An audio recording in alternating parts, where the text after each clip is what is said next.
கொலைக்கான 3 முக்கியமான காரணங்கள் அப்படின்னு எடுத்துக்கிட்டோம் அப்படின்னா, தலைக்கேறிய போதை. மதுவை சாப்பிட்டு போதையின் உச்சத்துல இருந்திருக்காங்க.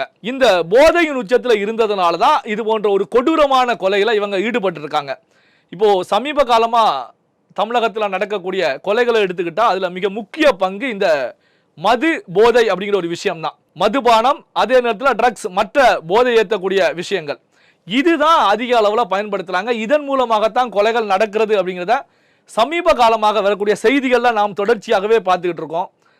அப்போ நம்மை ஆளக்கூடிய வர்க்கத்தினருக்கு, ஆட்சியாளர்களுக்கு இந்த மது போதை மற்ற போதைகளை கட்டுக்குள் கொண்டு வர வேண்டும் அப்படிங்கிற விஷயத்தை தான் சமீப காலத்து கொலைகள் எல்லாமே உணர்த்திக்கிட்டு இருக்கு.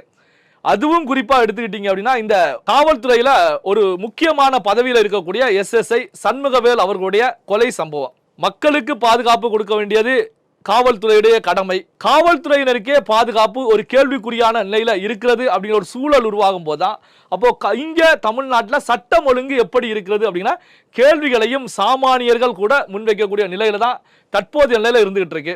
இதுல கவனிக்கப்பட வேண்டிய இன்னொரு முக்கியமான விஷயம் என்ன அப்படின்னா, இந்த சம்பவம் நடந்த இடம் அதிமுக MLA சார்புடைய ஒரு தோட்டம் அப்படிங்கிறதுனால தான் பல்வேறு முக்கியமான கேள்விகளும் இந்த சம்பவத்தில் இருந்துட்டு இருக்கு.